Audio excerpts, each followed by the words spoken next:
ಪ್ರಶಸ್ತಿ ವಿಜೇತರಿಗೆ ಪ್ರಶಸ್ತಿಯನ್ನು ಕೊಡಮಾಡುವಂಥ ಒಂದು ಕಾರ್ಯಕ್ರಮವೂ ಕೂಡ ಇರ್ತದೆ. ಆ ಒಂದು ಕಾರ್ಯಕ್ರಮಕ್ಕೆ ಸನ್ಮಾನ್ಯ ರಾಜ್ಯದ ಮುಖ್ಯಮಂತ್ರಿಗಳಾದಂಥ ಶ್ರೀಮಾನ್ ಸಿದ್ದರಾಮಯ್ಯನವರು ಬಂದು ನಾಳೆ 17ನೇ ತಾರೀಕಿನ ದಿವಸ ಆ ಒಂದು ಸಹಕಾರ ರತ್ನ ಪ್ರಶಸ್ತಿಯನ್ನು ಕೂಡ ಇವತ್ತು ಕೊಡಮಾಡಲಿದ್ದಾರೆ.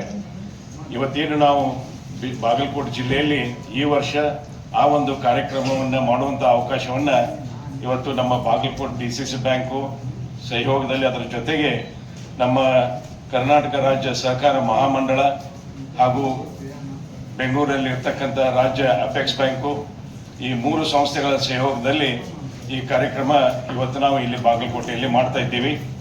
ಈ ಕಾರ್ಯಕ್ರಮ ನಮ್ಮ ತೋಟಗಾರಿಕೆ ವಿಶ್ವವಿದ್ಯಾಲಯ ಏನಿದೆ ಅದರ ಪಕ್ಕದಲ್ಲಿ ಇರ್ತಕ್ಕಂಥ ವಿಶಾಲವಾದ ಒಂದು ಗ್ರೌಂಡ್ನಲ್ಲಿ ನಾವು ಈಗಾಗಲೇ ಒಂದು 20,000 ಜನರನ್ನ ನಮ್ಮ ಜಿಲ್ಲೆಯಲ್ಲಿರ್ತಕ್ಕಂಥ ಹಾಗೂ ಅವಳಿ ಜಿಲ್ಲೆಯಲ್ಲಿ ಬಿಜಾಪುರ ಜಿಲ್ಲೆಯಿಂದಲೂ ಕೂಡ ಎಲ್ಲ ಸಹಕಾರಿಗಳು, ಅದು ಪ್ರಾಥಮಿಕ ಕೃಷಿ ಪತ್ತಿನ ಸಹಕಾರಿ ಸಂಘ ಇರ್ಬೋದು ಅಥವಾ ಕ್ರೆಡಿಟ್ ಸೊಸೈಟಿಗಳಿರ್ಬೋದು, ನೇಕಾರರ ಸಹಕಾರಿ ಸಂಘಗಳಿರ್ಬೋದು, ಆಮೇಲೆ ಸೌಹಾರ್ದಗಳಿಗೂ ಹಾಗೂ ಇನ್ನಿತರ ಸಹಕಾರಿ ಕ್ಷೇತ್ರದಲ್ಲಿ ಕೆಲಸ ಮಾಡತಕ್ಕಂಥ ಎಲ್ಲ ಸಹಕಾರಿಗಳು ಈ ಕಾರ್ಯಕ್ರಮದಲ್ಲಿ ಭಾಗವಹಿಸ್ತಾರೆ.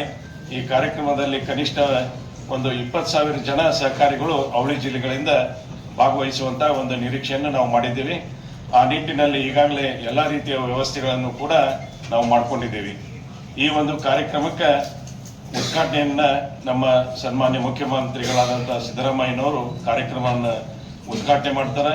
ಅಧ್ಯಕ್ಷತೆಯನ್ನ ನಮ್ಮ ಬಾಗಲಕೋಟೆ ಶಾಸಕರಾದ ಶ್ರೀಮಾನ್ ಮೇಟಿ ಅವರು ಈ ಕಾರ್ಯಕ್ರಮದ ಅಧ್ಯಕ್ಷತೆಯನ್ನು ವಹಿಸ್ತಾರೆ.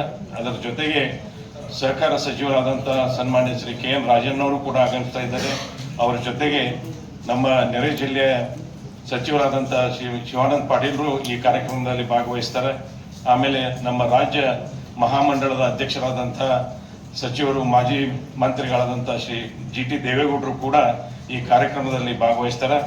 ಆಮೇಲೆ ಇದು ನಮ್ಮ ಜಿಲ್ಲೆಯ ಕಾರ್ಯಕ್ರಮ ಇರುವುದರಿಂದ ನಮ್ಮ ಜಿಲ್ಲೆಯ ಉಸ್ತುವಾರಿ ಸಚಿವರಾದಂಥ ಸನ್ಮಾನ್ಯ ಶ್ರೀ ತಿಮ್ಮಾಪುರ ಅವರು ಕೂಡ ಈ ಕಾರ್ಯಕ್ರಮದಲ್ಲಿ ಉಪಸ್ಥಿತರಿರ್ತಾರೆ.